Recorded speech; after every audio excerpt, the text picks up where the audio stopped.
नमस्कार, मैं Jully Tiwari. Daily news में आप सभी का स्वागत है। तो चलिए नजर डालते हैं आज के कुछ मुख्य समाचारों पर। जी आजी पडली होती या पोरीची आजी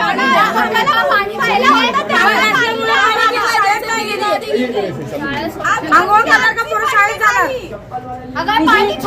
तिची आजी पडली होती गेल्या वर्षी 2 वर्षापूर्वी पाण्यापायीची आजी किती म्हातारी आहे तुम्ही येऊन बघा तुम्हाला कळेल कसं आहे ते बिना बाथरूमच्या राहताना ते तुम्हाला द्यायला पाहिजे आम्हाला किती तुमच्या स्वतःच्या डोळ्यात आम्ही नाही कापले आमच्या हाताने आमचं नावच काय मग महिला लाडकी बहीणच काय मग आमचं नाव आम्ही सगळे मध्यमवर्गीय सगळे प्रायव्हेट काम करणारे आहोत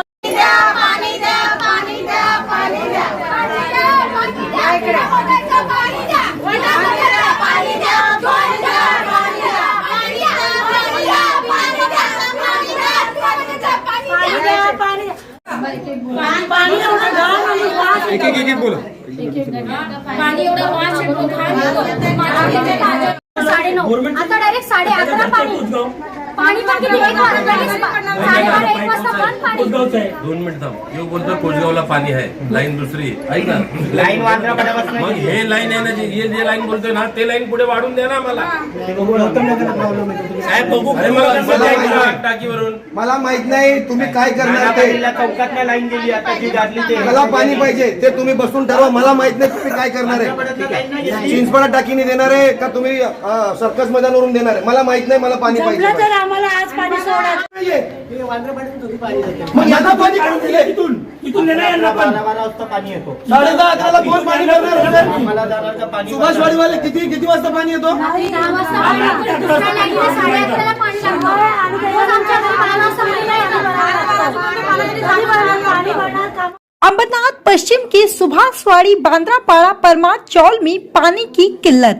विकास हेमराज सोमेश्वर ने जताया आक्रोश। अंबरनाथ पश्चिम सुभाषवाड़ी बांद्रापाड़ा परमार चौल के रहीवासी पानी से वंचित है और कई बार शिकायत करने के बावजूद पानी पुरवठा विभाग की ओर से कोई कार्रवाई नहीं की गई। वार्ड नंबर 10 के विकास हेमराज सोमेश्वर ने बताया कि कई महीने से लोग पानी की समस्या झेल रहे हैं, मगर किसी अधिकारी ने उनकी सुनवाई नहीं की। विकास हेमराज सोमेश्वर ने कहा कि इस पूरे मामले में पानी पुरवठा विभाग की ओर से कोई अधिकारी मौजूद नहीं है और कोई भी अधिकारी सुनने को तैयार नहीं है। लगातार उपेक्षा और समस्या के समाधान में विलंब के कारण उन्होंने आंदोलन की चेतावनी दी है। उन्होंने कहा कि यदि जल्द ही पानी की समस्या का समाधान नहीं हुआ तो वह पानी पुरवठा विभाग के खिलाफ कोर्ट का रुख करेंगे। उन्होंने यह भी बताया कि बड़े बड़े अपार्टमेंट को नियमित पानी मिल रहा है, जबकि उनके चौल में रहने वाले लोग पानी की कमी झेल रहे हैं। कई बार पानी पुरवठा विभाग को शिकायत की गई। विभाग ने आश्वासन दिया था कि जल्द ही समस्या का समाधान किया जाएगा, लेकिन अब तक कोई ठोस कदम नहीं उठाया गया। विकास हेमराज सोमेश्वर ने चेतावनी दी कि हमने अल्टीमेटम दिया था 4 तारीख को, अभी उसकी अवधि खत्म हो गई। अगर हमें पानी नहीं मिला तो हम फिर से धरना आंदोलन करेंगे और पानी पुरवठा विभाग को इसके लिए जिम्मेदार ठहराया जाएगा।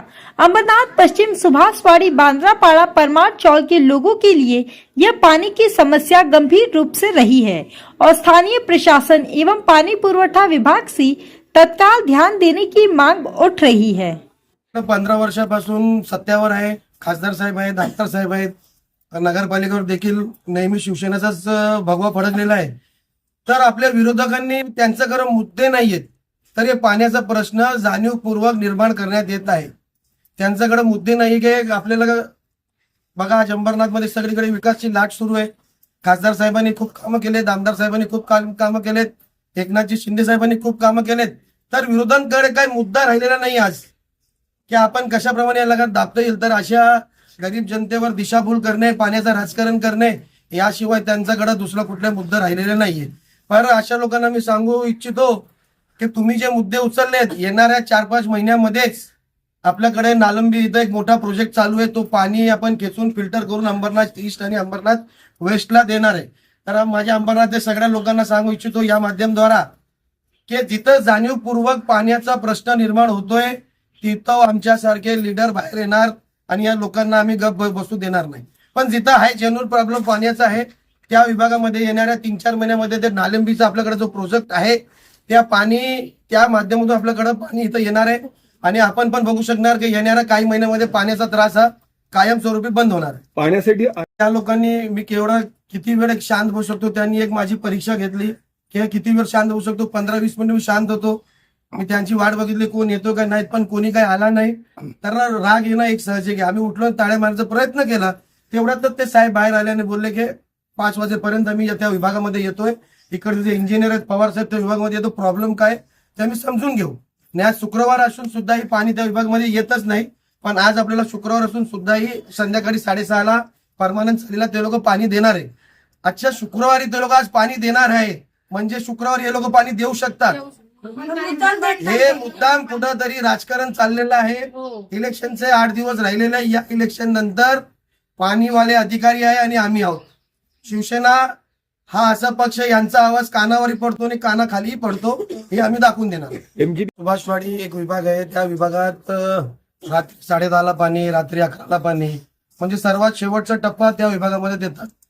सर्कस मैदान पासून तिथं पाणीचा लाईन येतोय. 3ऱ्या नंबरवर वांद्रापाडा त्या विभागातून 3रा नंबर, त्यानंतर अजून विभाग आहे. तरी त्या विभागामध्ये 10:30ला पाणी देतात. आम्ही याला 4 तारखेला एक पत्र दिलेलं की 10:30ला तुम्ही तिथं पाणी का देतात. आमचे जे तिथं आमचे या विभागामध्ये जे लोक राहतात त्यांना त्या पाण्याचा त्रास होतो. आई बहिणी रात्री उठून 10 वाजता 11 वाजता पाणी भरतात. एक तर लोक कामानं येतात 8-9ला आल्यानंतर त्यांना पाणीचा त्रास होतो. तर त्या संदर्भात एक पत्र यांना दिलेलं. दुसरी गोष्ट परमानंट चाल म्हणून तिथं वांद्रापाडा सुभाषवाडी पुढे गेलो की एक परमानंट चाल आहे. त्या परमानंट चालमध्ये 4 दिवस पाणी, 3 दिवस पाणी नाही. पाणी आलं तर एक 10 मिनिटं 15 मिनिटं पाण्याचा जो प्रेशर आहे तो कमी असतो आणि पहिले 15 मिनिटं फक्त हवा, दुसरं 15 मिनिटं त्या घाण पाणी येणे आणि शेवटच्या अर्धा तास त्यांना पाणी येतो. त्या पाण्यामध्ये एक 10-12 बकेट भरले तर तो पाणी बंद होऊन जातो. म्हणजे बोलण्यासाठी 1 तास पाणी आहे पण 15 मिनिट फक्त हवा येते त्यामध्ये. तर त्या विरोधात पण आम्ही त्यांना एक 4 तारखेला एक पत्र दिलेलं की हे जे 2-3 विषय आहेत ते तुम्ही विषय त्या क्लिअर आम्हाला करून द्या, नाहीतर आम्ही 12 तारखेला 13 तारखेला तुमच्याकडे येऊ आणि आमची समस्या नाही झाली तर इथं येऊन आम्ही धरणे वगैरे करू. तर इथं काही देशपांडे साहेब आहेत ते भेटले नाही, त्यानंतर किशोर शिकोकरे साहेब तेही भेटले नाही, चांदेकर साहेब तेही भेटले नाही. म्हणजे एक बेवारस झालेलं आहे MGP कार्यालय. यामध्ये अधिकारी नाही, कोण नाही. कुंडे साहेब होते, त्यांना तेवढं पावरच नाही उत्तर देण्याचा. ते चांदेकरला फोन करतात, चांदेकर तिथून हँडल करतोय. म्हणजे चांदेकर आणि शेकोकर हे दोघी मिळून ईस्ट आणि वेस्टला जे खाली पाणीवाले असतात त्यांना ते मॅनेज करतायत. यांना एक अक्षरशः कटपुतली बनवून ठेवलेलं या लोकांनी. चांदेकरला जर ईस्टचा मोर्चा आला तर चांदेकर पाणी देतो आणि वेस्टचा मोर्चा आला की चांदेकर दाबून ठेवतो ना की याला वेस्टला पाणी देतात. म्हणजे हे कुठेतरी थांबायला पाहिजे. आज इलेक्शन तोंडावर आहे आणि इलेक्शनच्याच टायमाला तुम्ही पाणी देणार नाही तर हे आपली जनता आहेत, आपली ज्या बहिणी आहेत, आपली जे आई लोक आहेत ते कशा काय मतदान करणार. आम्हाला तर इथं कुठेतरी वाटतोय की त्याच्या परमानंट चालीमध्ये पाणी नाहीये. यांनी काहीतरी बिल्डरांची साठागाठा केली असेल की यांना पाण्याचा त्रास द्यायचा आणि तिथं बिल्डिंगची निर्माण करायची, असा आम्हाला एक अंदाज येतोय. असं होऊ शकतो की या लोकांनी MGPच्या अधिकाऱ्यांनी त्या बिल्डरांची साठागाठ केलेला असेल. त्याच्या बाजूला एक परमानंट चालच्या बाजूला एक मोठा प्रोजेक्ट आहे बिल्डिंगचा. तिथं बिल्डिंग बांधल्यानंतर त्या पाणीचा सगळं त्रास झालेला आहे. आज त्या बिल्डिंगला पाणीला भरपूर पाणी येते, बिल्डिंगवाले कधी खाली उतरत नाही. पण या चालमध्ये राहणारे लोक पाण्यासाठी आज पण तडत नाही आणि तिकडचेच लोक परत आपल्या पाणी चोरी करून परत आपल्याकडे आपल्या दारासमोर येत आहेत की आम्हाला तुम्ही मतदान करा.